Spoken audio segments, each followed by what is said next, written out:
Hello, everyone, and welcome to the 46th episode of Live from the Adelphi PAC Living Room. My name is Blythe Daylong. I'm the Executive Director of the Adelphi University Performing Arts Center. Thank you so much for choosing to spend some time with Adelphi. Now, while we aren't able to have audiences in person, we continue to use this show to bring Adelphi's talented students, faculty, alumni, staff, and other great guests to you each week. Now, this Sunday, April 11th, our Live from Adelphi concert series continues with Broadway composer Joe Iconis and family. Now, tickets, as always, are available on our website that will allow you to watch the show live and or then the recording that will be available until the following Wednesday. So you have a small window to watch the show if you are unable to watch it live on Sunday afternoon, or you can do both, certainly. So that is coming up on Sunday. So this week, to tell us more about this show and the talented group of performers that will be joining him, I am thrilled to welcome Tony-nominated composer Joe Iconis.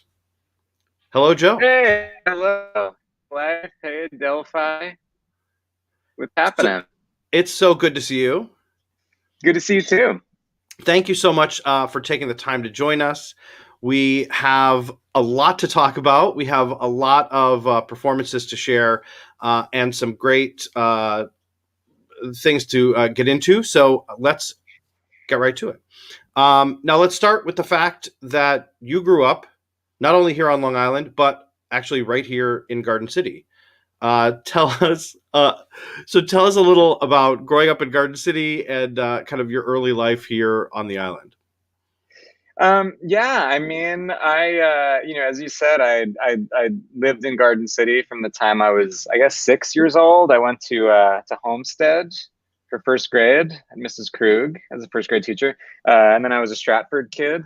And it was it was a cool place to grow up. I definitely am someone who I feel most at home in a city, specifically New York City. And so the amazing thing about Garden City was, it's sort of like it has the sort of like classic suburb vibe going on, but is also really close to the city. So I think as a child, I really appreciated living in a place that felt like a community and that had the sort of like hallmarks of the suburbs that I loved, from like movies like E.T. Right. While also being able to go to the city, to see shows and to be a part of that kind of life. But yeah, it was good. I was also very much I was a real like indoor kid. I have a big, beautiful Italian family. My parents still live in Garden City, and they're so wonderful. But we're not outside people. Like my family won't even like eat outdoors. Like it's just the whole pandemic thing, I think, is the worst thing that's ever happened to them. Because the idea of like breaking bread outside of walls is just, it's not even, why would anyone ever do that? Right. Because there's bugs outside and there's not bugs inside. And so why would you ever go outside? And so, I wasn't a kid who was like, riding my bike around town. And I wasn't a kid who was like, I wasn't very athletic. Or athletic in any conceivable way when I was a child, and so I wasn't like playing on the fields and stuff. But I really liked the suburban vibe. And what's wild is that even though I so love Manhattan and I'm so sort of identified with the city, I have a deep love of the suburbs and a deep love of like a small sort of tight knit community, and that definitely comes from growing up in Garden City. Right.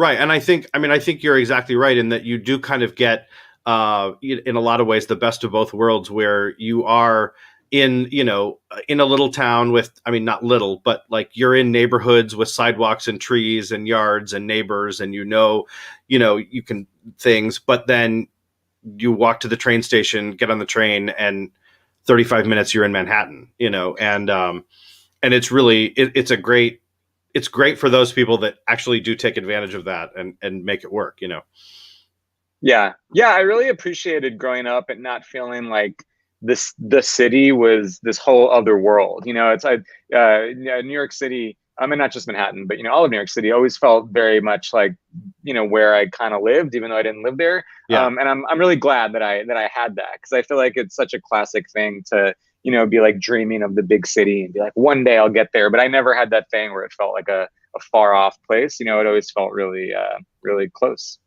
Right. I mean, because it 'Cause it is, is. Yeah, so which makes a huge difference. But yet you're also not in the middle of that on an everyday basis, and I think that certainly kind of gives you a different perspective on it as well, where it is this outside thing, but yet it's so close. If that for makes sure. sense. Yeah, no, for sure. Of course, of course. And the also the sort of like the kind of classic suburban living, and the classic like way that people sort of have their work lives in the suburbs. They I feel like a large majority of the people there, sort of they go to work, and a lot of the people work in the city, and they take the train to the city, and then they leave in the morning and they come home at night, and then the weekends are like where you live your life, and then the week is when you work. That lifestyle always felt like something I never wanted to do. Even growing up, I was like, oh, I don't think I want that. Where it's like 5 days out of the week, you're doing this thing you hate. And then 2 days out of the week, you're like, oh, I'm so glad I'm not doing that thing I hate for these 2 days. And it just was Yeah. like I just felt like, oh, is there a way to do something that's not that? And so that's like my whole life has been that. So like, Sure. and now, get rid of this idea of like work being something that's what you do and you're not living. Well, and speaking of that, so what really was, and how did that kind of transition you into discovering that you had this obvious love of musical theater, and that this was a world that maybe you wanted to be a part of, or that you just sort of stumbled into, or that how did that all come about? Yeah, I mean, my family is not in the arts at all, at all, at all. No one was in entertainment or anything like that when I was growing up, or before. My mom was a school teacher, and now she's the superintendent of Massapequa schools. Right. And yeah, my dad works in computers, and so just there was no one like in the arts, and so it was not something that was in my life at all. But I went to see the original production of Little Shop of Horrors on September 27th, 1987, and it was right before that the run closed at the Orpheum Theater on the Lower East, on the East Village rather. And I just fell in love with it. I saw Little Shop and I was hooked. And I loved Little Shop itself, but I really fell in love with musical theater. I fell in love with being in this room with other people, and we were watching a story, and the Right. story was being told through music, and it just like zapped this immediate love of the art form into me. And so I just then for every like birthday or holiday, my gift would always be going to see a show in the city, and I just developed this love of musicals from a very young age. As that was happening, I was also taking piano lessons from a neighborhood piano teacher in Franklin Square, Mrs. Jablonski. And I was terrible at piano. I hated practicing. I was very bad. I only did it because like my family had a piano, and they were like, "Oh, we have a piano. The child should play piano." Right. Right. It was Sure. like very much like it was like furniture that made noise. Like that's how my family thought about the piano. And Yep. so yeah, and so I took piano lessons. But then the more I got into theater, the more I started. I would go to see shows, and then I would come home and I would like pick out tunes on the piano, and I started playing by ear a lot. And then I started like making up my own tunes, imagining that these tunes would be for a musical. And so as soon as I realized that there were people who wrote the shows, as soon as I really like internalized that idea, I was like, oh, that's what I want to do. That's what I want to do with my life. And this was like when I was in middle school, and I was in Garden City Middle School. I was definitely the only kid, certainly certainly in my year, and probably most years, who was in sixth grade and was like, I want to be a Broadway composer when I grow up. That's what I wanted to do. And so I It's set about very doing specific. that. Yeah. It's the most specific. It couldn't be more specific. And so I set about going to, trying to do that, but I had no idea how. And my family was like, my family could not have been more supportive of a kid who wanted to do something that was so outside of their world, like outside of their world, and just horrifying. Like my family would have loved if I was like obviously like like doctor or lawyer, like the classic well-paying Yeah. upstanding jobs. And they just were so supportive, but we just didn't know, like, no one knew what to do with me. No one knew, like, what do you do with this kid who who wants to write musicals, and like, yeah, and knows like who won the best musical Tony Award of like every year, from 1945 on. And so I kind of had to find my way. It seemed like being in the city for college was the thing for me. And so I went to NYU for undergrad. I was in the music composition department. And even there, in undergrad, I was like the only person in the music composition department who decidedly wanted to write musicals. Like, people were kind of doing like film score stuff and producing. And I was just like, no, I want to learn how to write musicals. And I had a great private composition teacher, Steve Rosenhaus, who taught me the basics of musical theater songwriting. And that was where I really started writing lyrics first, when I was at NYU. And I really just did it out of necessity, because I used to be pretty shy / awkward socially. And the idea of having to like find a lyricist collaborator was so horrifying to me, because it meant like, oh, I'd have to be honest with another human being, and I would have to be vulnerable with another human being, and I would have to like talk to another human being who is probably a stranger. Terrible idea. I'm just gonna write lyrics myself. Right. And so I did that all on my own. Yeah. And then the lyrics became as important as the music to me by the time I graduated from undergrad.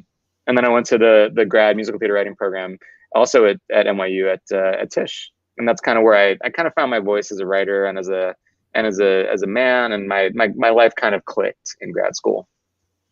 Which is fantastic, and leads us to the first clip we're going to share, the first piece of music we're going to share, I think.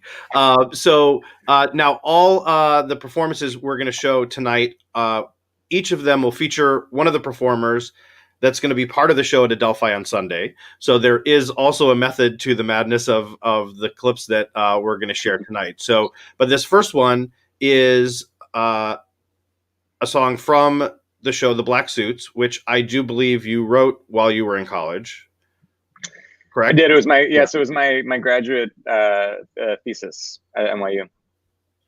And so why don't you tell us, before we get into this song, tell us a little bit about the show itself, and then the song we're going to hear from it, which is Amphibian.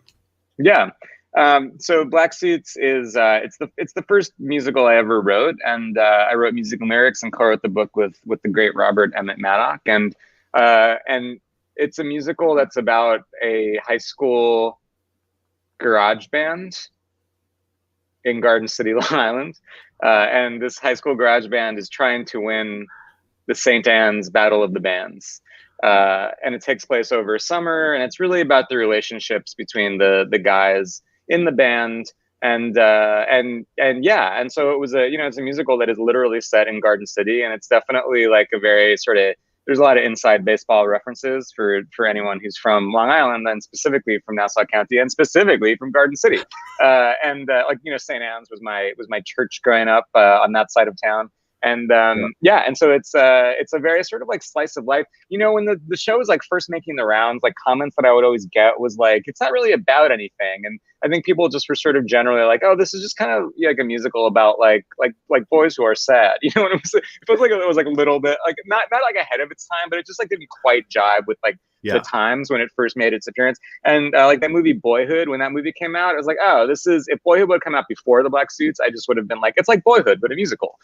So it has that kind of vibe. But this song Amphibian is a song that one of the characters, the bass player, whose name is Nato Obenkrieger, who's sort of like the most outwardly unusual of all the boys in the band. Just a total weirdo. It's a song that he wrote and performs in the garage as kind of a love letter to the place where he is from.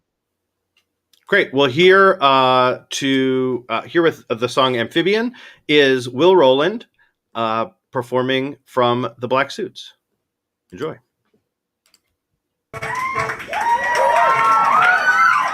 This song is also from The Black Suits. Good work. I'm hanging around and dreaming of chicks, and my area code is 516, and I would thrive in the Caribbean. But I'm a Long Island amphibian, stuck in a cage until sometimes my mom forgets to feed me. I'm trapped here until oblivion. I'm a L.I. amphibian. Ribbit, a ribbit, ribbit, a ribbit, ribbit, ribbit, ribbit. Now when I say ribbit, y'all say ribbit. Ribbit? Ribbit! Ribbit? Ribbit! Ribbit! Ribbit? Ribbit? Ribbit! Y'all are smart and good, I like you. I'm hanging around and dreaming of chicks in my area. Code is a 516 and I would thrive in the Caribbean. But I'm a Long Island amphibian stuck in a cage until you need me. Sometimes my mom forgets to feed me. I'm trapped here until oblivion. I'm a L.I. amphibian. I don't really fit in with any guardian or peer, because I'm a different species from everybody.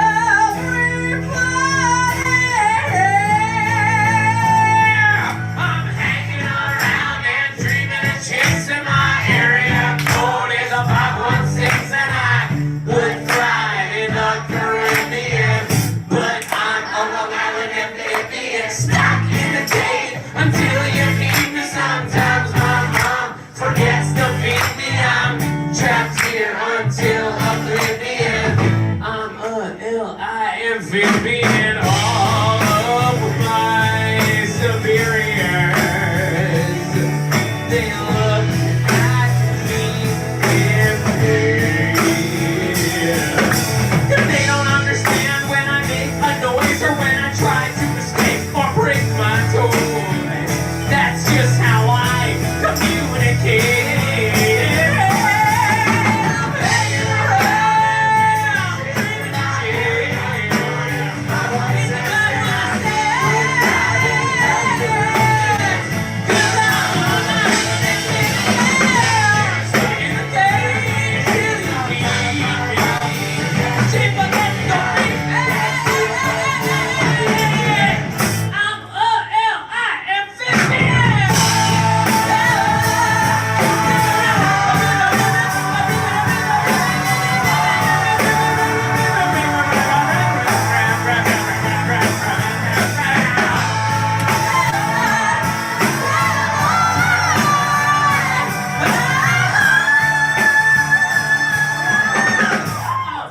L.I. amphibian. Amphibian. Amphibian.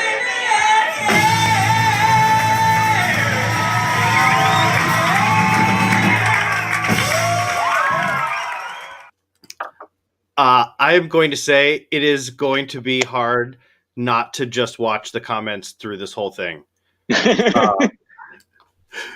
I'm turning that screen off for a second. Also, it's great to see Will again. Will actually has been out to Adelphi a couple times. He was our guest for this annual high school event we do, A Day with the Arts, where we bring a bunch of high schools from all around the area to campus for a day, and they just take dance, music, and theater classes, and then we have somebody who's their guest. And it was Will a couple years ago, right as he was doing Be More Chill off Broadway.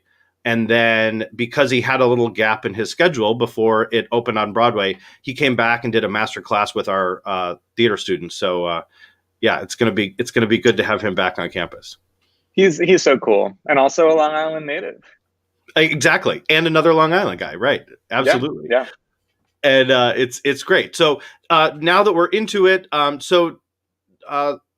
obviously we have a lot of people watching who are well aware of who you are and the work that you've done, and the kind of shows that you do and the kind of things you put together. But I think, and you're probably most known, obviously, for a couple of the musicals you've written, but you also have worked on a lot of other things, written a lot of just songs, and worked with various collaborators over the years.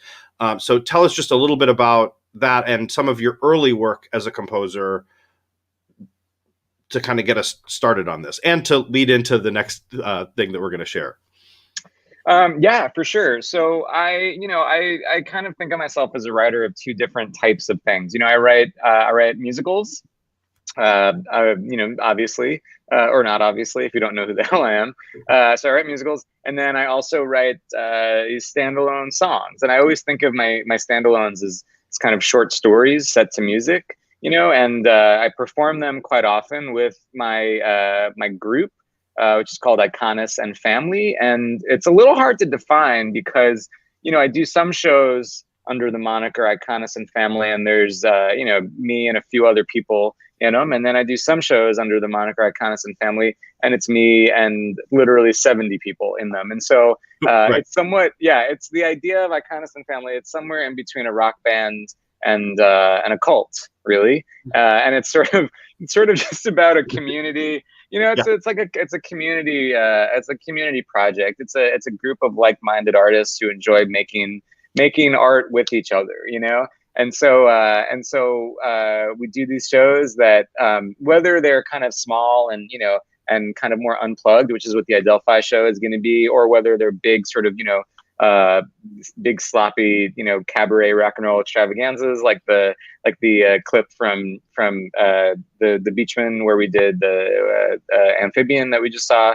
Is they all kind of have this spirit that I think is I'm someone who I love musical theater. I love classic musical theater, and I love the idea of old fashioned show tune sing-alongs, and the idea of real classic cabarets and cabaret spaces. But I also love pop music and rock music, and I love going to see real people music shows. And so in my concert stuff, I've always tried to combine that. I've always tried to have a sort of rock and roll energy in spaces that feel like sort of classic cabaret theater spaces, while also doing songs that are musical theater songs. That's the thing. A lot of my stuff, even if it has kind of a contemporary edge or a sort of if it has a vibe that feels maybe a little more current than sort of classic musical theater, the songs themselves are usually pretty traditional musical theater, in that they rhyme, and they're I think that they're structured pretty well, and they're about character and story and all that kind of thing. And so that's what I do, and I, before I ever had musicals that were produced on stages, I was doing these concerts because as soon as I got out of school and I realized my dream for myself, which was to write a musical like The Black Suits and have it produced immediately and catch fire and be then be the big thing of the day. Once I realized, that's not going to happen as quickly as I want it to happen, or ever. I was I have all these songs, I have all this material, I want to put it on a stage, I want to do it somewhere. And so I just figured out how, to start doing these concerts and kind of producing them myself. And with my great friend and great collaborator and my favorite director, John Simpkins, we made this show called Things to Ruin. That's kind of a song cycle. That's a little bit more of a show. Right. But then the Iconis and Family stuff is really just was me feeling out, hey, can I do something that really does combine musical theater and rock shows? And that's what it's become. And now the Iconis and Family stuff is such a huge part of my life, and I'm so lucky that when I write a standalone song, I know that it will eventually, find its way to an audience, because I've sort of built up this fan base over very, very many years. And so so I have a lot of artists I've worked with quite a bit. One of them who I've been working with since college is the amazing Lorinda Lisitsa. And Lorinda did this show called Triumphant Baby, which was a collection of songs that I had written with, again, Robert Emmett Maddock, who I wrote with a whole bunch when I was at NYU. And he wrote all the lyrics and I wrote all the music. And so Lorinda did this show that was all of these songs that we had written that were all kind of about unhinged women. And all of the unhinged women were played by the insane Lorinda Lisitsa. Which is fantastic. And I will say, before we share this song, She also has been to Adelphi. Just a couple months ago, we did Scott Coulter put together a holiday show for us for our streaming series, and she was one of the folks that came out and was a part of that because she works with him a lot as well. So it's fun. I'm excited to have both of these people back, as well as the people who haven't been there before. But it's just fun that you've got a couple people that are going to be seeing the place again. So here, as you mentioned, is Lorinda with Triumphant Baby.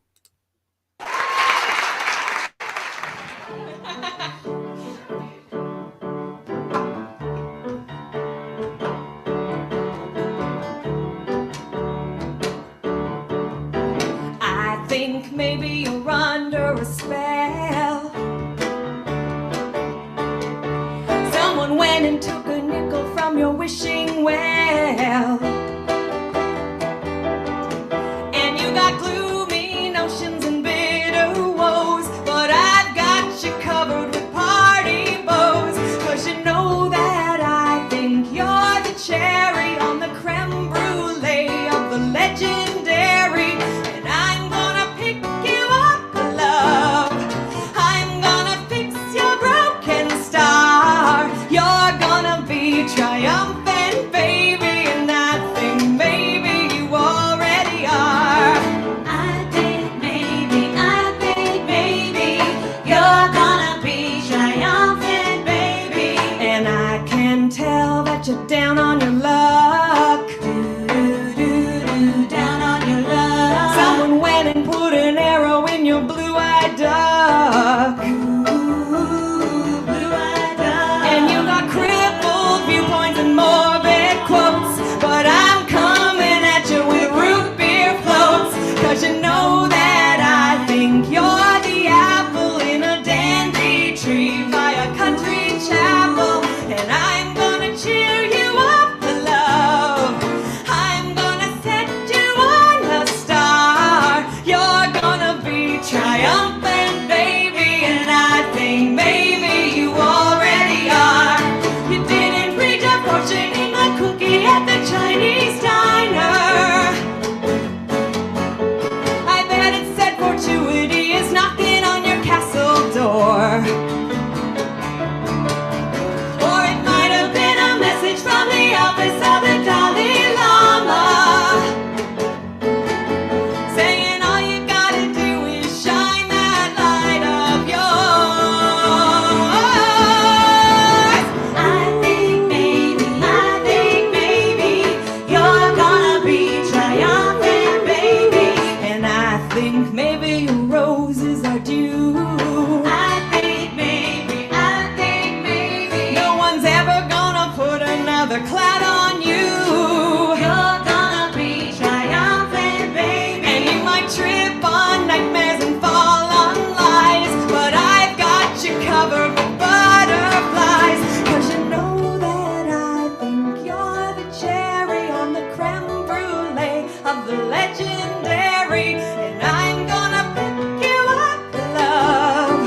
I'm gonna fix your broken star. You're gonna be triumphant, baby, and I think maybe you already are, 'cause you know that I think you're the apple in a dandy tree by a country chapel, and I'm gonna cheer you up, love.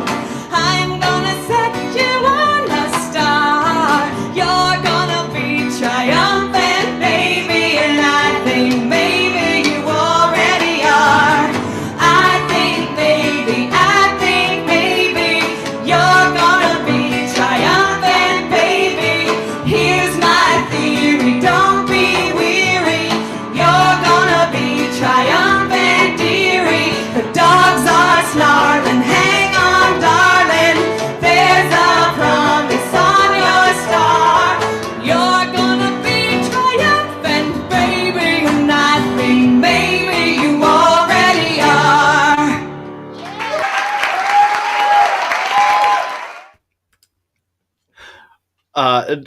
Another great piece for Lorinda, who, as far as I'm concerned, will always be Mrs. Claus, no matter what she does ever for the rest of her life. But I mean, that makes me makes me so happy. Yeah, I was just chiming in the chat, but for anyone who doesn't know, Lorinda she plays a very a drunk, abusive dumpster fire version of Mrs. Santa Claus in my annual Christmas show, and she's just incredible. You know, I just like watching these clips. It's like, you know, it's like memory lane, and I'm continually blown away by how lucky I am and have been to get to work with such incredible shape-shifting talents like Will Roland and Lorinda Lisitsa and everybody I work with. I'm just the luckiest guy.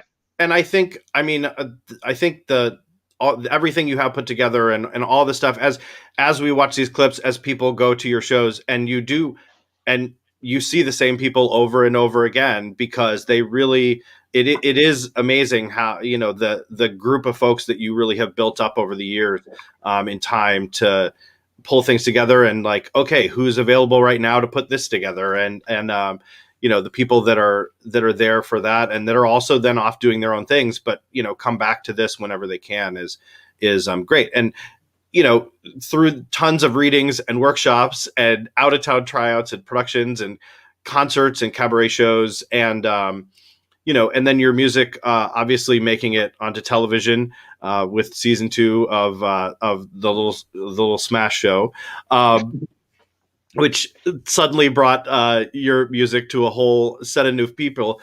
But then in the last few years, you've had a couple of shows and musicals actually get produced in a bigger way than in the past. So let's start with probably the more well-known of the two, which is, of course, Be More Chill. Give a little on the background of how that came together. I know you've told stories about this for a million times, but just a little bit on there, you know, from the starts in New Jersey and even before that with readings and things to, you know, where it wound up. Yeah, for sure.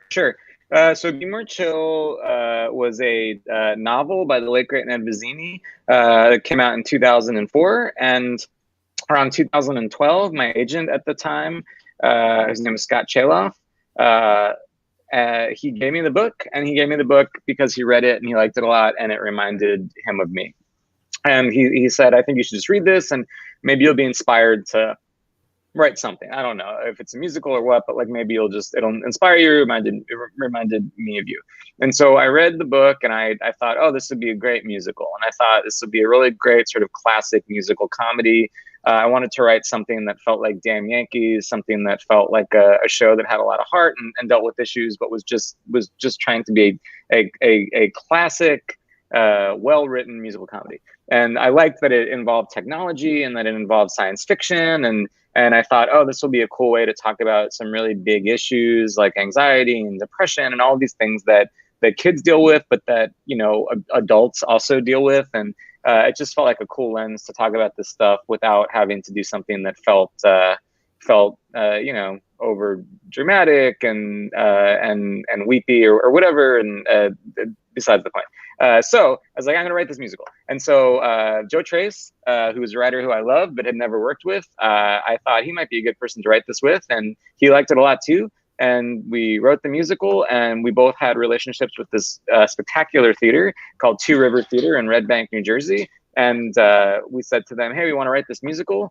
Would you ever commission us to write it? And they were like, yeah, sure. And so they commissioned us, and we spent 2 years working on it, and we did some readings and workshops, and the theater liked it a lot, and so they produced it. And it sounds really easy when I say it, and it kind of was. Like, I've done so many things that are so fraught, and it's like just to get the first anything to happen, it's like moving heaven and earth, and it's just the most awful experience. But Be More Chill coming together, it just happened like pretty easily. I mean, there were definitely some things, and, you know, some stuff that will be like, you know, revealed in the coffee table book in 50 years. And as always, I mean, with anything that has had that long of a life and been in that many places, there's going to be stories, of course, right? Yeah.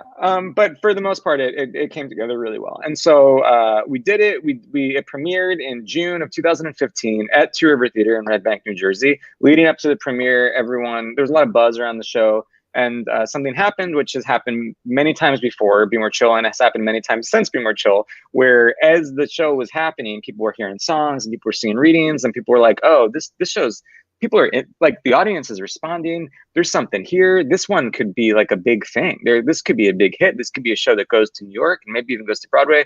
And so it was feeling very exciting, a lot of momentum. And then the show opened, and it was reviewed by the New York Times. The New York Times gave it a bad review, and all of the momentum stopped, and nobody cared about it. And producers who had tickets canceled their tickets, and the show died, which is just what happens to a show like Be More Chill if you get a bad review in the New York Times.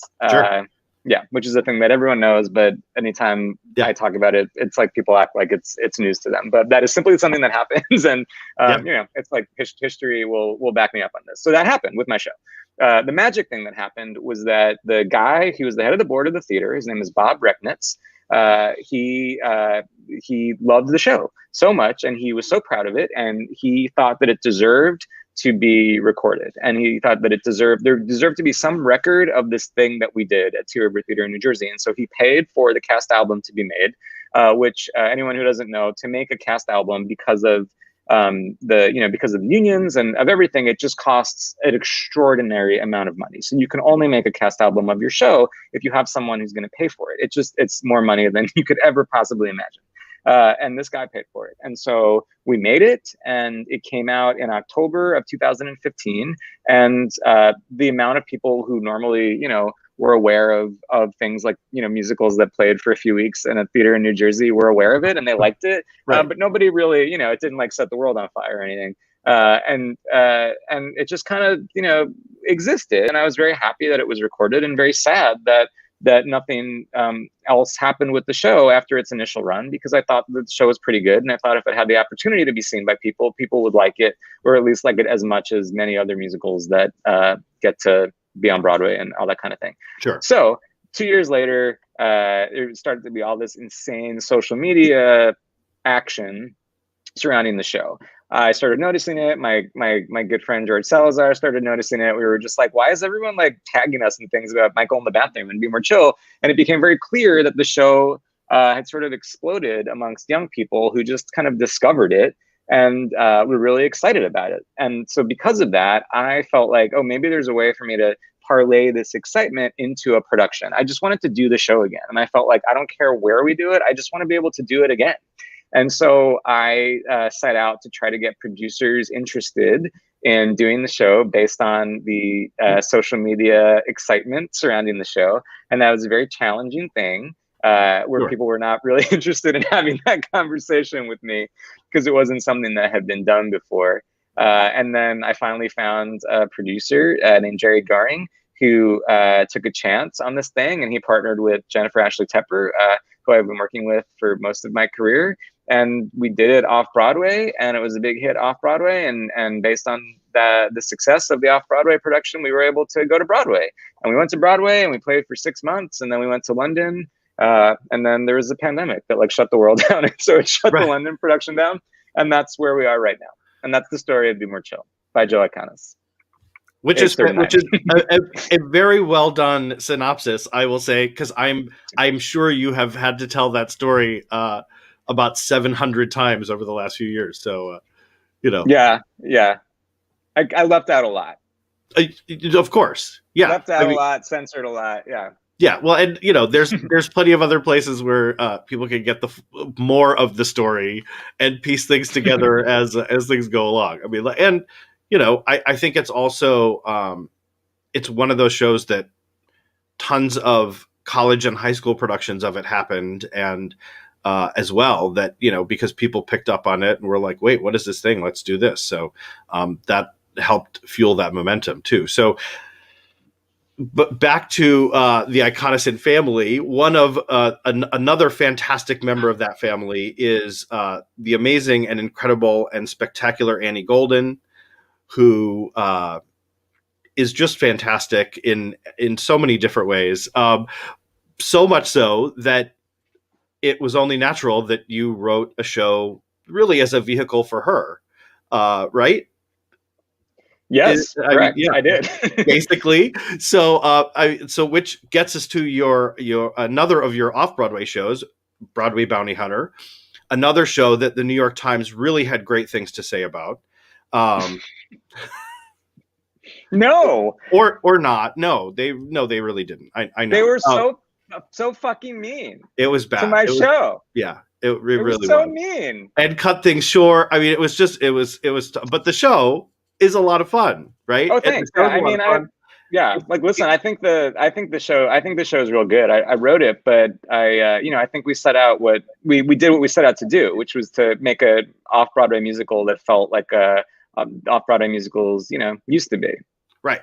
Yeah, and has a very I will say it does also have a very Little Shop kind of vibe in the feel and timing, which obviously was not an accident, and the structure of it in a lot of ways, and the time period it's set in, and the feel of it, which is so it's so great. So another of the fantastic performers joining you on Sunday is not Annie Golden, but is Badia Farah, who was in Broadway Bounty Hunter and has a magnificent song from it. So tell us a little about Broadway Bounty Hunter and set up the song that we're going to hear from her.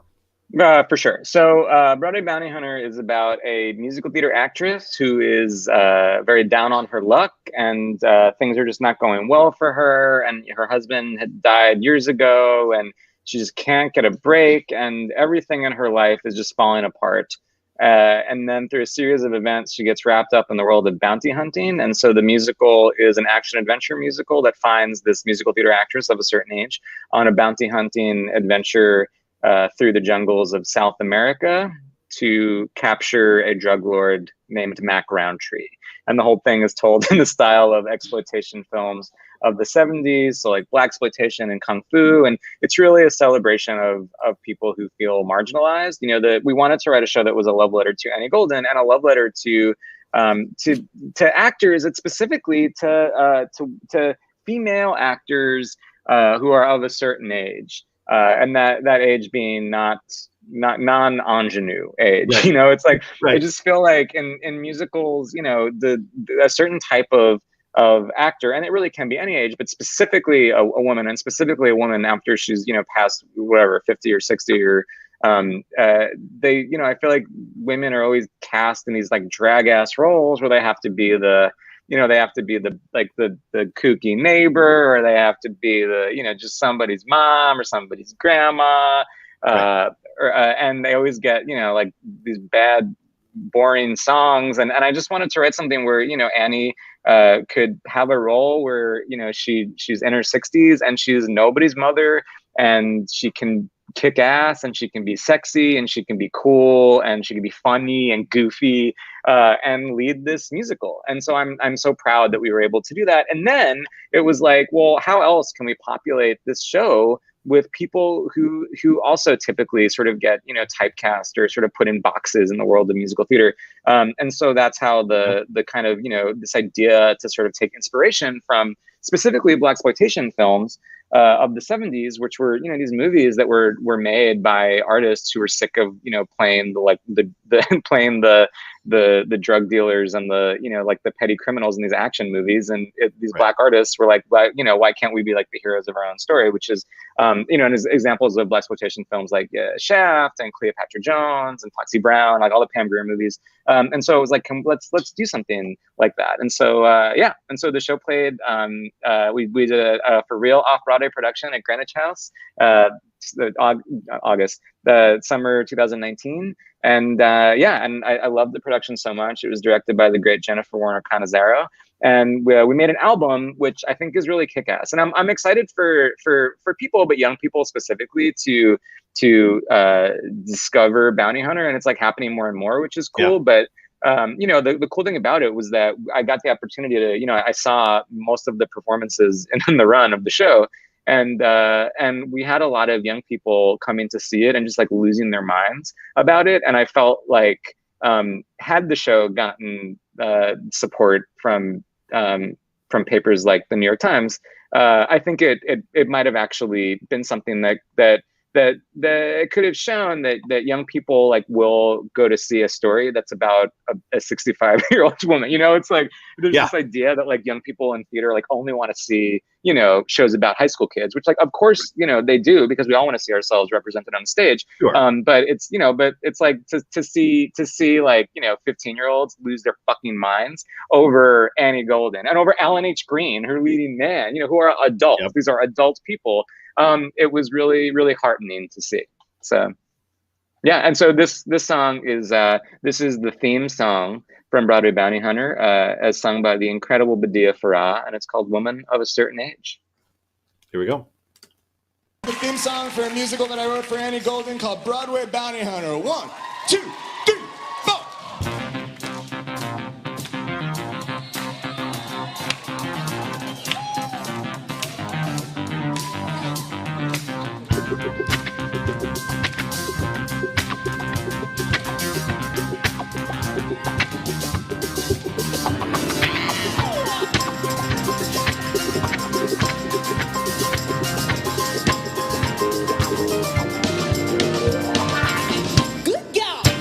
Than you thought. I guess it's time to start the daily grind. So many buildings to be fought. We try to tear apart her peace of mind. She applies a rope paint to her face. That's on her armor with uncommon grace. The elevator comes and she steps on.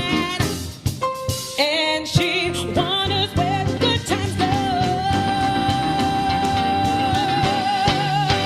'Cause they're not giving no free rides. They don't lay their glance on you. Just spinning B-sides. They don't waste their hits on you. Trying to bust out, they put you back in that cage when you're a woman of a certain age.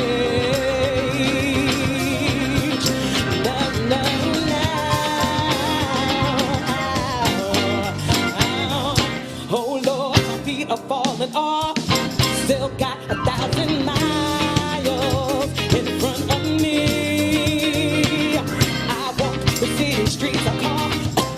I guess these lunges ain't what they used to be.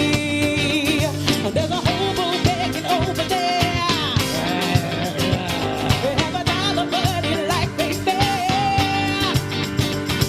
Mama, hang on to your charity. You need it more than me. They're not giving no free ride. They don't lay their glance on you. Just spinning B-sides. They don't waste their hits on you. Trying to bust out, they put you back in that cage when you're a woman of a certain age. Walk into the room, into the den of the firing squad. They'll rise and do and say amen. Try to maintain a facade of cool. You cool. Baby, baby, stay cool. No free. Jumping and beats.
So fun. The show was so good. Thanks. Uh, I'm very proud of uh, it. yeah, we saw it the night that the power went out in Midtown for like 45 minutes. So the show was like an hour late, and we all just kind of hanging around because half the cast wasn't able to get there yet. That night was so crazy because that summer was really a lot. Because I knew like Be More Chill was closing, and so I was doing these gigs at Be More Chill. Was it Wednesday night? Was it the Wednesday night hang? Yeah, it was Wednesday night, I think. Was it Tuesday? I don't remember. Once a week, I was doing a show on the stage of the Lyceum after the performance of Be More Chill, and I'd always wanted to do that. But part of the reason for doing that was like to try to drum up excitement in the show, and because we didn't know if we're going to make it the whole summer. It was just Right. it was a really rough time. Yeah. And Bounty Hunter I was rehearsing, and the show opened, and then that also was like a really challenging experience. And so I was like so like run ragged. And that night was the first night I wasn't going to be at Bounty Hunter. And I was like, I had to do something to Be More Chill, and I was like, I'm just gonna go home. It was the first night, and like all the lights went out, and Jen Tepper was like, I'm so sorry to make you do this, but can you please come here and like just say something to the audience, because we don't know if we can get in, and the cast isn't here yet. And like it was so insane. Yeah. But I was so happy that I was happy that I was there, and we were one of the only shows in the city that played that night, which made me so Right. happy. Yeah, And Be More Chill did too. Yeah, because you were like you were just out of the zone, and the theater was like across in a different grid, and so Yeah. What's so and- wild is that, it was that our show, Be More Chill, and Beetlejuice were like the three shows. They all started with the letter B, which I find really exciting. But it was nice to be like, oh, I have two of the three musicals playing in New York City tonight. That's pretty cool. I mean, yeah, it's perfect. So all right, so let's bring it back to Adelphi for a minute. I do have a job to do and a place that where I work and need to acknowledge. So the late Jonathan Larson, who, as I'm sure most people watching know, wrote a little musical called Rent, along with a bunch of other things, is in fact an alum of Adelphi. We are where he went to college.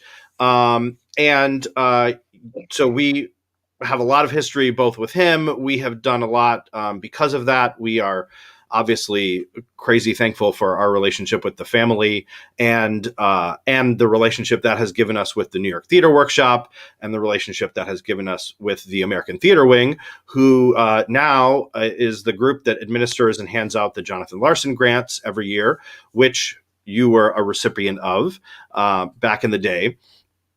And we started a concert series back in 2015, where one of the things they now give along with the grant is to two of the recipients each year. They also get a concert at Adelphi. We give them some money to put that on and to come out and do a show here, whatever that is for them, whether that's just a bunch of their songs and showcasing some things, which is what most of them do, or whether that's I'm going to use this to do a reading of a new musical I'm working on based on Lifetime movies, like Michael R. Jackson did when he came out, which was really a lot of fun. So it's been great, but I know you are certainly very much.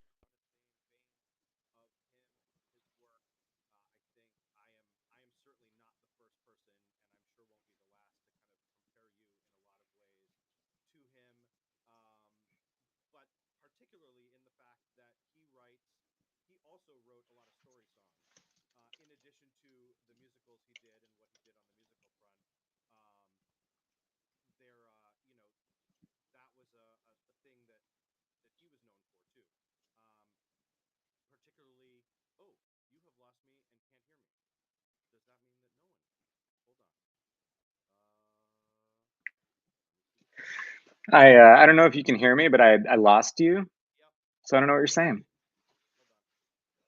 You're just I'm going to try. Oh, there you are. Great. Something happened with my microphone, and so now I just switched to a different microphone. All right. So what was last thing you heard? The last thing I heard was we talked about you talked about Michael R. Jackson and the sort of like the how the Larson stuff works and the performances with Adelphi, and then I didn't get anything else after that. Great. Okay, got it. So you are a recipient of that grant. And I think one of the things that connects you to him and his work is he did a lot of story songs as well, particularly for folks who are familiar with the Jonathan Larson Project, shows that is lots of songs that are outside of his musicals and other things that he worked on that really, you obviously, as we've shown here and as you've talked about, there's a lot of those things. So I think, why don't you talk a little more about first of all, let's talk a little bit about Jonathan and his work. And you've said some great things about him in the past and sort of the meaning there. But give us a little bit of background on your thoughts about Jonathan. Yeah, I mean, it's, I could speak for hours about Jonathan Larson and the way that his work has intersected with my life. And I feel like my relationship with him is it's sort of two different things, right? There's the way I have been affected by him and inspired by him as an artist, just as a writer and a lover of theater. And Right. then there are the ways where him and his family and his legacy has literally interacted with my life in very strange ways. But the biggest thing is like Rent was such a massive thing. I was in high school when Rent came out, and it was I think I was a sophomore maybe in high school or a junior, and I, as I said, I was a kid who loved musicals, and musicals were like a little bit less in the culture when I was in high school. I feel like Spring Awakening was kind of the thing that started to like create musicals into like mainstream pop culture. But when I was in high school, like in the 90s and the early 2000s, they just weren't a thing. Like it still kind of felt like musicals were like this very uncool thing to be into, especially if you were a high school kid, and especially if you were a high school kid in a town like Garden City, which is a great town, but is maybe not like a bohemian artistic mecca, right? It's like a pretty traditional, like Absolutely, yeah. They're playing lacrosse. They're not listening to the original cast recording of "Paint Your Wagon," and so for me as a kid who loved musicals and was always felt a little weird about it because not that I should have, but like I said, I was always a little like socially awkward, and I never quite was able to do the like kind of classic high school thing. It always felt a little strange. But then Rent was like all of a sudden this musical that not only people knew, but that people thought was kind of cool. And it was like, oh, this is something that makes me feel actually cool for knowing a lot about this thing and liking this thing. But beyond that, the show itself was just so exciting. And the idea of someone bringing actual contemporary sounds into musical theater and having a musical that not only depicted the sorts of humans who populate Rent, but celebrated them, and having this musical that felt infectious and joyous, even though it was about these things that are so heavy and so and so challenging. That was something that felt so revolutionary, and also like truly the opportunities that he provided for those cast members and that original cast of Rent is just it's the greatest, and clearly like had a major effect on me just in terms of when I think of what it makes a great ensemble of people in a musical. I want to see sexy weirdos like we're in Rent, and I want to see a cast of people who look like actual human beings who walk the street, not like sort of perfect Broadway robots. Like, and I want everyone to look like themselves and look different, and that's what that show did in such a shocking way. And and I just can't stress enough like how massive that show felt. And I just loved his writing. And what I loved so much about his writing when I was first exposed to it through Rent was that it was really good theater writing. The sort of like the hot thing to say about Rent, which I think they did literally adopt as a tagline, which is still something that people like love to say, is like it's a musical for people who don't like musicals. And I always felt like that's bullshit. That's not right, because these are great theater songs. And so sure, it can be a musical that is a gateway drug for someone, or it could be a musical that someone who doesn't like musicals is like, well, that one was pretty good. But that implies something. The idea of it's like a musical for people who don't like musicals. No, it's also a musical for people who love musicals and who respect musicals and who think the art form is pretty spectacular. And so that was the thing that excited me, where it's like, these are just great theater songs, you know? And and so that show really just kind of, you know, it could not have affected me more in multiple ways as a kid. And then, you know, to get the Jonathan Larson award, that was like the first thing that I got from the industry that I mean, it certainly was like a major pat on the back to me, but it was the thing that was the most special about it was that for my family, who had no frame of reference for what success meant in the theater, you know, they just had no idea. It was something where they felt like, oh, we know what Rent is, and we know who Jonathan Larson is, and we understand that if we're going to like a ceremony at the 21 Club and it's very fancy and there's like fancy people speaking and all these people are saying nice things about Joseph, then he's like probably pretty good. You know, it was like it was a really good. It was a nice way for them to be like, oh, this is for real what he's doing. And they, you know, they didn't need that, but it was really, really special. And like all of the people in the Larson family were so kind to my family and so generous and you know, making comparisons between me and Jonathan. And it just felt like it was a really amazing way to be sort of welcomed into the theatrical community, because there were certainly many other ways that I could have been welcomed in, and it probably would have made me be like, ooh, I don't know if I want to be a part of this. But having, you know, like the Larsons and Victoria and like all those people, you know, be the ones who were like, oh, we're so happy for you and so proud of you, was just incredible. And then, you know, and then it's like I've interacted with all of those people throughout my whole career. They come to everything, you know. Julie Larson, Jonathan's sister, she's been so supportive. Like, you know, she came. I'm getting like misty eyed even talking about it, but like she came to see Be More Chill, you know, and she spoke to me like I was a family member of hers, you know. And it's like it's this insane thing. Or like in high school, if I ever would have thought that, you know, I would be there with like, you know, Julie Larson, who I obsessively watched, you know, accept the Tony Award on behalf of her brother.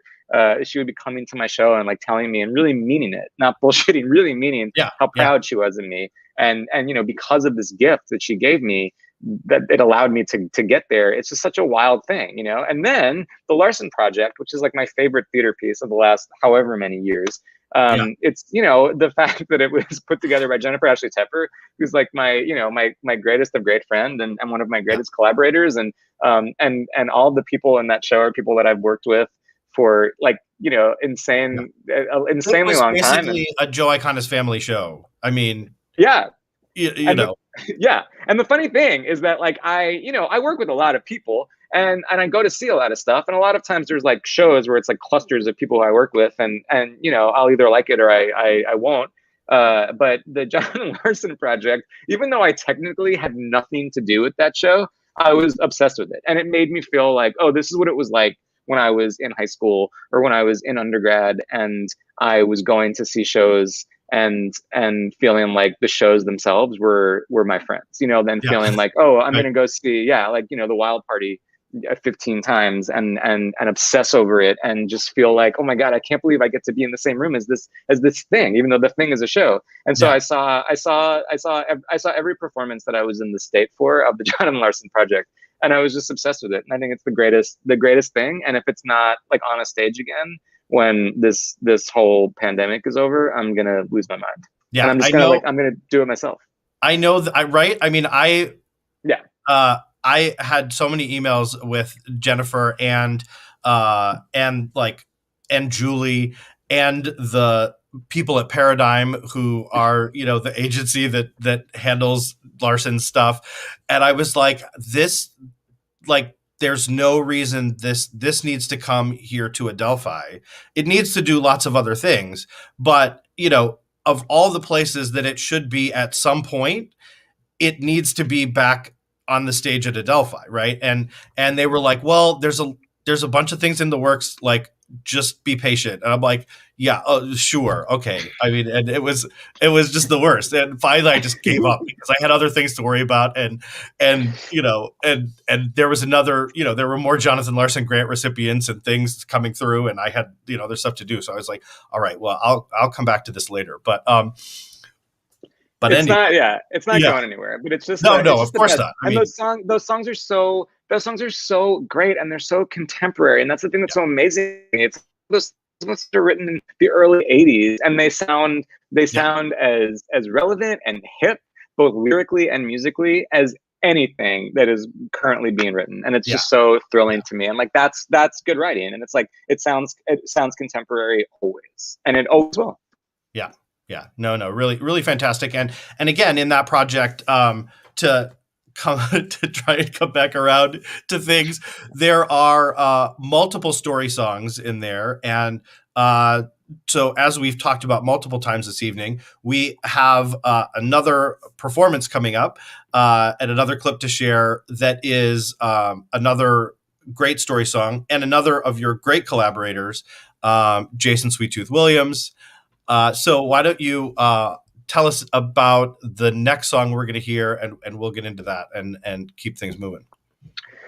Jason Sweet Tooth Williams is someone who I met. I met him.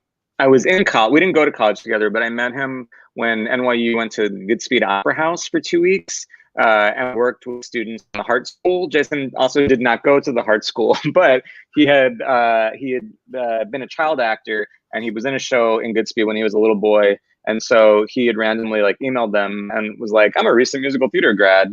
If there's ever anything I could do at your theater, I would sure love that. And they were like, well, the Hart School is coming here next week to work with some NYU kids if you want to be a part of that. And so I met him through that, and we really worked together for the first time at the first ever reading of The Black Suits at NYU, which is also where I met Lance Rubin. And then the three of us wrote Broadway Bounty Hunter for Annie Golden, and I met her that day as well. And so I've been I've been very close friends and collaborators with all those people since 2005 or 5.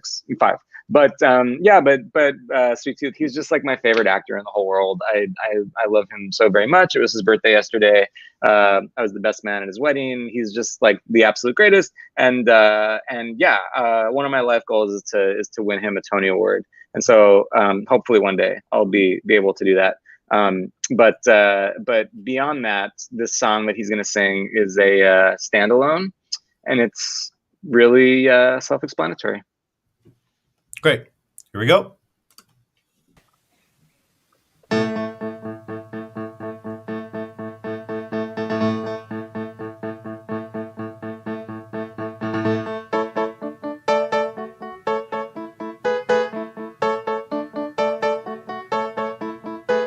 I am a robot guy made from junkyard metal.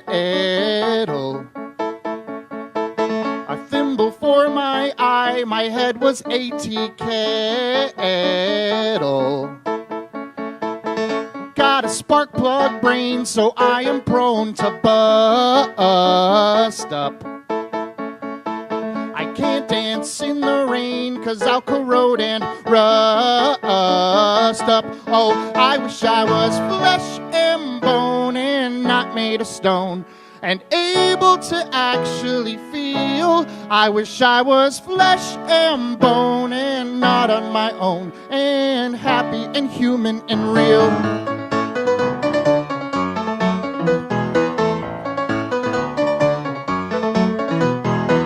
I'm roving through the park, I see a kind-looking lady. My chest emits a spark, I move to where it's more shady. Some kids ask what I am, I speed away with defiance. I know that next to them, I just look like an appliance. Oh, I wish I was flesh and bone and not made of stone, and loving the body I'm in. I wish I was flesh and bone and never alone, with somebody touching my skin.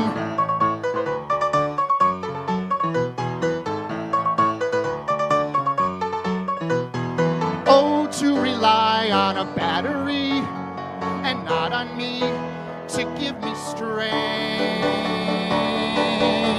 Oh, how I try not to back away, but every day I keep keeping everybody at an arm's length. A golden soulless, sad, metallic arm's length.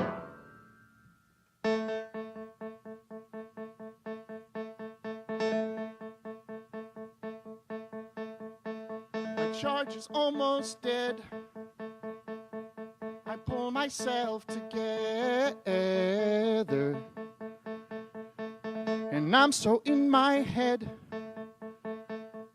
I do not notice the weather. And as the wet winds gust, I trudge right into the mud. I see a little rust, and it reminds me of blood. And even though I'm not flesh and bone, I'm not made of stone. I'm more than some discarded steel. Hey, I wish I was flesh and bone and never alone. But because I can freak out and feel, I think that that means that I'm real, not human. I feel like I lost audio. Did you as well? I didn't, Joe? but Did I also hello? lose my Can you hear audio? me? Oh, come on. Ugh. This is going to make me crazy. Can you hear me? Joe, can you hear me? I can. I can hear you. Okay. Could you hear the music? I could. Because I lost audio on the song. I could hear it. Okay. I can't hear you. So. Oh goodness. Trudge right into the mud. Just the way. I can hear the song. Ugh. Yeah.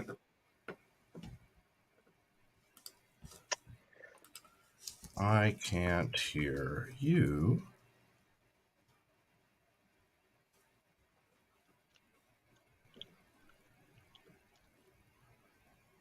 I can hear you perfectly. And and can you still hear the song? I have been hearing the song, except when it freezes, like it is right now. But every time so now I can hear it. And as the wet winds gust, I trudge right into the mud. I see a little rust,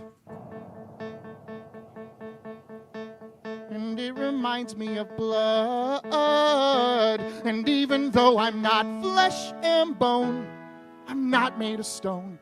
I'm more than some discarded steel. Hey, I wish I was flesh and bone and never alone.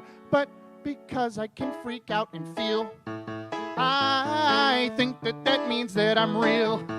Not human, but actually real. Yeah, I'm feeling like I'm flesh and bone and not made of stone. And loving the body I'm in, I'm feeling like I'm flesh and bone and never alone. And feeling it touching my skin. Yeah, I'm feeling like I'm flesh and bone and not made of stone. And able to actually feel, I'm feeling like I'm flesh and bone and not on my own. And happy and robot and real. And happy and robot and real. And happy and robot and real.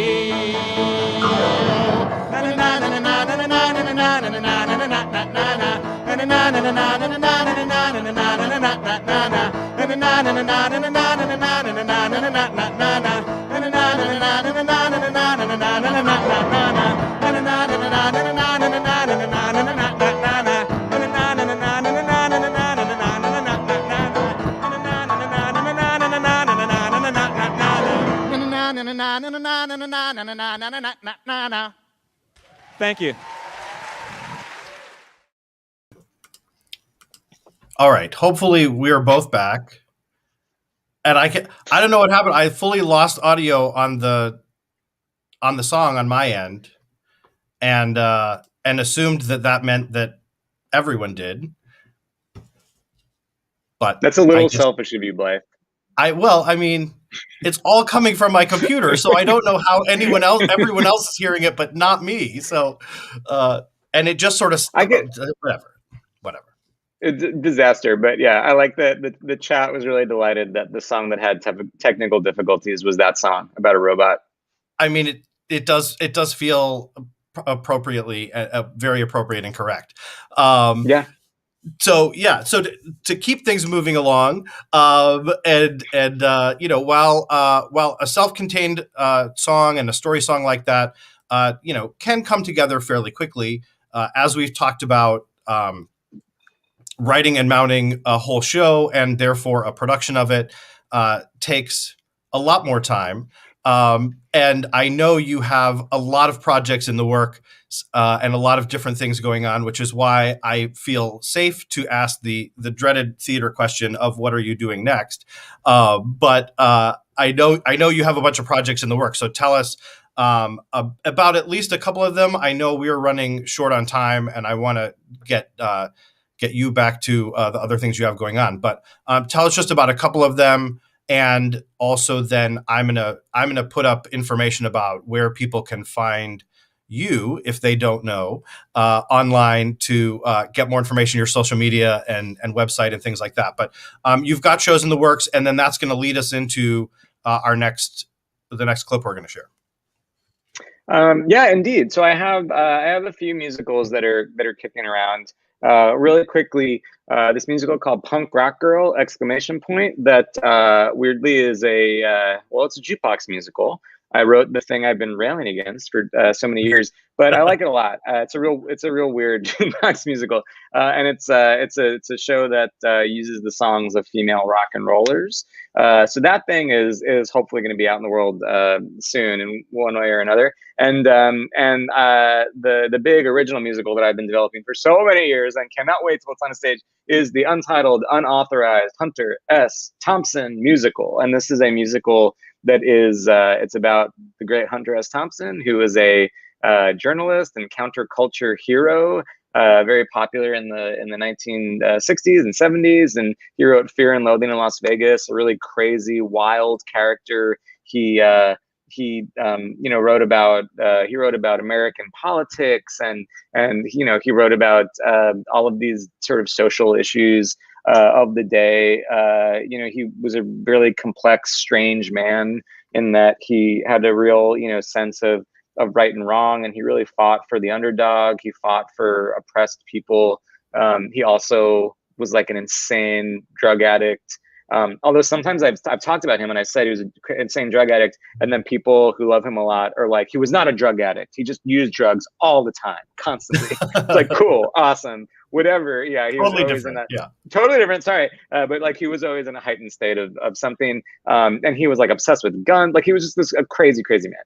And so yeah, the musical is about him, and it's about America, and it's about what was going on in America in the 70s, which is not all that dissimilar from like what's going on in America today. And and it's kind of a wild musical, and I'm really excited for it to find its way to a stage. I've been working on it with La Jolla Playhouse, and hopefully it will premiere there very soon. That's my hope and my dream. Great. And so I, in the interest of getting you out of here, we have a clip from that show, another song from that show, and then we'll bring you back right after that to talk about the Adelphi show one more time. So this next song is performed by another of the great people that's going to be joining you and all of us on Sunday, who you've worked with a lot, and is singing a song from the Hunter S. Thompson project. Yeah, and so this song is sung by Sandy, who is the wife of Hunter S. Thompson, and she's just a character who's like been through a lot, and I think the rest is self-explanatory. Great.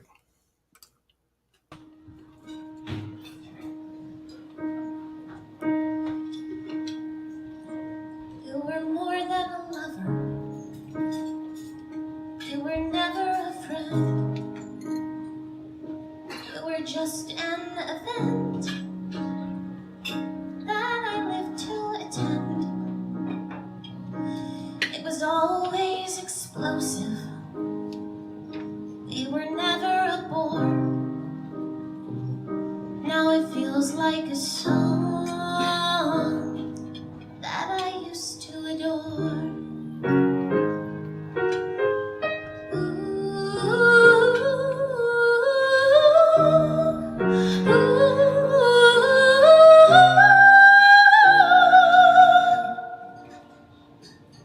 I know I was complicit. I'm not placing the blame. I liked making you smile. You like signing your name. I'm not trying to hurt you. I'm just nursing the sore that comes from kicking the drug who I used to adore.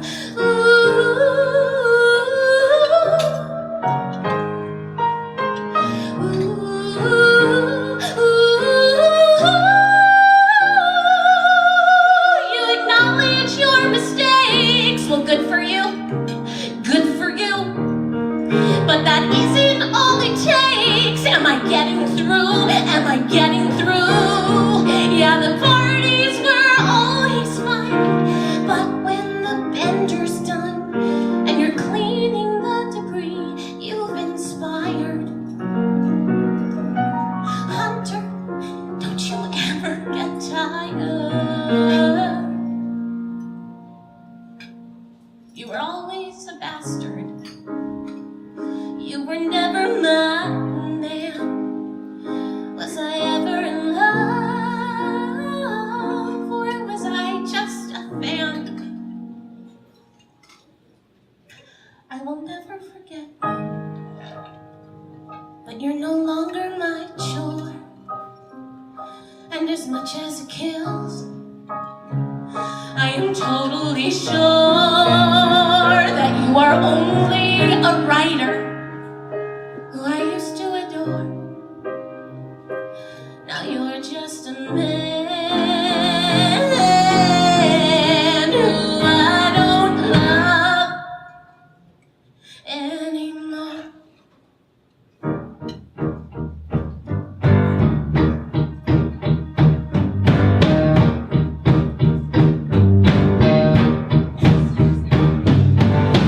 You're just a writer who I used to adore. You're just a man who I don't love anymore. You're just a writer who I used to adore.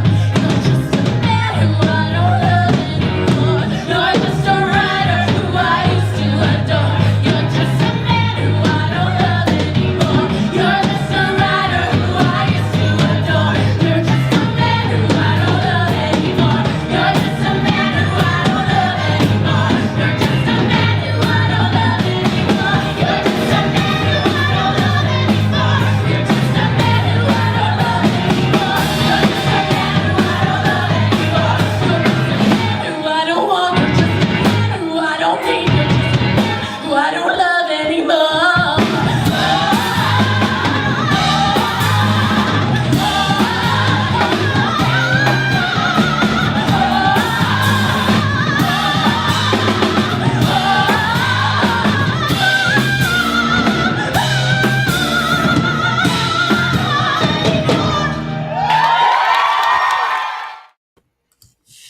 Yay! I mean, you know, the fabulous Lauren Marcus.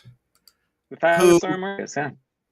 Speaking of the Jonathan Larson project, was so magnificent in that. I mean, as was everyone, but I mean, her hosing down the furniture song, I can't even, you know, is Yeah. also is her song now forever, as far as I'm concerned.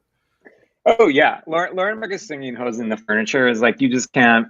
There could not be a better musical theater performance. And all the nights that I saw the Jonathan Larson project, I always knew that song was coming, and it was like, it reminded me. It like my favorite musical is Cabaret, And I saw the Studio 54, the Roundabout Revival production of Cabaret when I was an undergrad. I saw it at least 30 times. And before the song Cabaret, I would always get like nervous. And I would get nervous because I was so excited that the song was coming up, but also get nervous for the actress who was playing Sally Balls to do the song, because like I always wanted her to do it so well. And it made me nervous. And that's every time I watched the Larson project, every time Lauren started doing Hose in the Furniture, it made me nervous. And I was like, oh my God, I hope it goes well, as if I was performing the song. Right, yeah. Well, luckily we will get to see Lauren along with Badia and Jason and Lorinda and Will this Sunday, April 11th at 5:00 Eastern time. It is a live show happening live in a theater with people actually performing on stage with each other. We're very excited to have that happen and to be hosting that. If you are unable to watch it live, it will then be available through Wednesday for a video on demand in the same way. And if you have tickets, when you get a ticket to the live, that will also give you access to rewatch it, to rewatch the recording those first couple days that it's on there. So tickets are available on our website. If you go to adelphi.edu/live from Adelphi, that will take you right to the page that has this concert and our last concert in the series that's coming up in May. Thank you again, Joe, so much for taking the time to be on here, to talk about the show, to talk about your work. It has really been a treat and a lot of fun. Thank you for pulling together some members of your family for your show on Sunday that is coming up. We are so excited to have you there. It has been on my list to get you back to Garden City for a show and to Adelphi, and it just never quite made sense, and or the timing was off. And so when Scott mentioned, I was like, oh yeah, I'm sure whatever needs to happen to make this happen, I'm done. So I'm glad we're able to make it work. No time like the world ending to get Joe Iconis back to Garden City, Long Island. You're right. Right? Yeah. But truly, thank you. Thanks for having me. And, my hope is that this will be the first, this is the first time that we're performing together. And it's a very small portion of like a larger group. But it feels huge. It's like me plus 5. And it just feels like I can't even imagine doing a show that's me plus 5 live together. And so this will be the first, and hopefully it's the first of many, many, many more performances over the coming months that get us back to something that resembles our normal, insane normalcy. Yeah. And I should also say, people should be sure to follow your social media and website, because you are doing some other events. You've got one coming up, I think tomorrow, right? It's Friday. Later this week. Right. Later this week. Friday afternoon. Yeah. I'm doing a pop-up at the Guggenheim Museum in the lobby in the rotunda at 1:15 p.m. So if you're in New York or nearby, or even if you're not, this is a great time to come to New York and buy a ticket to the Guggenheim. And if you do that, then you'll get to see me sit at a piano and sing some songs for a half an hour. That's fantastic. And and as you said, much more to come. We're looking forward to having actual audiences back in our theater so that we can stop being a TV studio and stop dealing with technology and the tech problems that we've been having, including those tonight, and go back to normal, like in the theater tech problems where you can go and like pull on the light and see what, figure it out, and not just be, I don't know, computer and, yeah. So we, there's obviously only one way to close a Joe Iconis show of any kind. This is another one of those songs that was on that little TV show and kind of took on a life of its own. But, it is also, the way to end things. So anything you want to say about this or anything else before we close out? I just want to say thanks everyone for watching this interview. It's throughout this whole year, which has been so challenging. It's been awful for so many people, but it's been really hard as an artist to. All I want to do is make art and have it be performed in rooms with other people. And like I've literally been unable to do that for a year. It's been so heartening to see so many people on social media and just online, connect over the stuff that I've been putting out in the world and connect with me. And it just like makes my heart explode that there are people who are still interested enough to do that. So I just want to thank everyone who's watching and everyone who's going to turn in on Sunday. And yeah, thank you for having me and the gang and the opportunity. And thanks to Adelphi. And yeah, this is the song that, yet again, self-explanatory, baby. Absolutely. And I will say as an intro, I am using a recording from the Christmas show because there's got to be some way that the Christmas show happens. And it was the thing that hit me the hardest this past Christmas that wasn't happening, that I was like, okay, Same. well, it's now not the holidays. Like, I mean, so and I'm saying that only so that I can also preface it by saying the camera is very shaky at the beginning. But I assure you, it cleans up in about 10 or 15 seconds in, and then is fine for the rest of the show. So thank you all again for being here. Thank you for everybody who's been in the chat and saying such great, fun things. Thank you for putting up with the technical problems. Please, everyone, stay safe, stay healthy, get vaccinated. And to close out the show, here is Jason Sweet-Tooth Williams with, again, the only way to end the show. Enjoy, everybody. Yeah!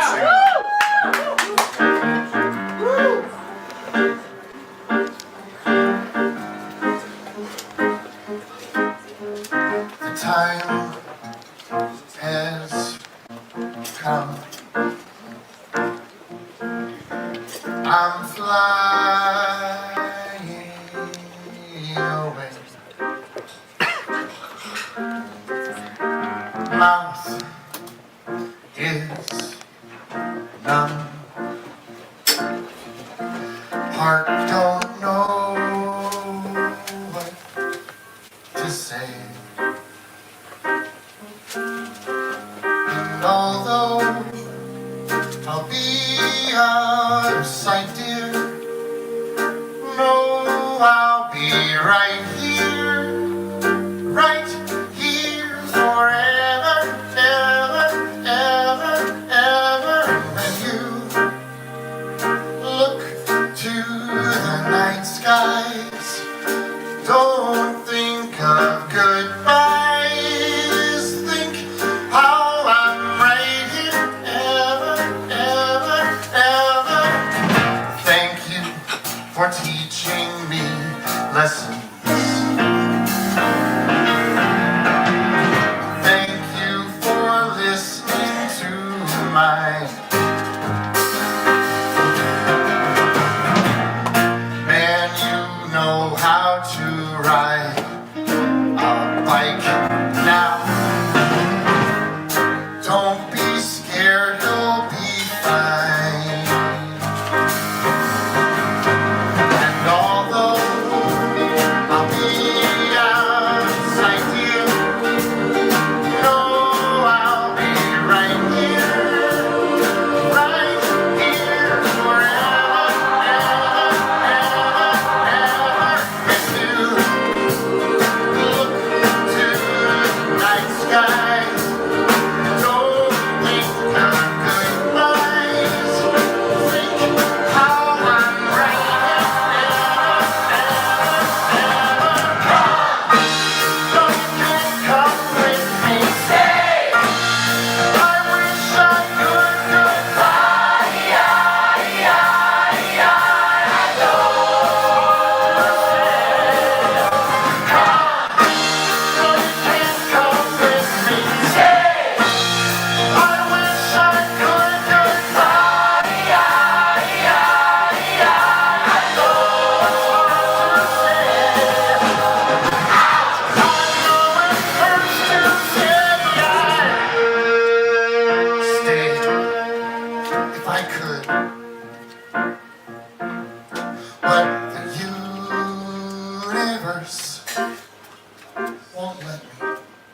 I'll be right here.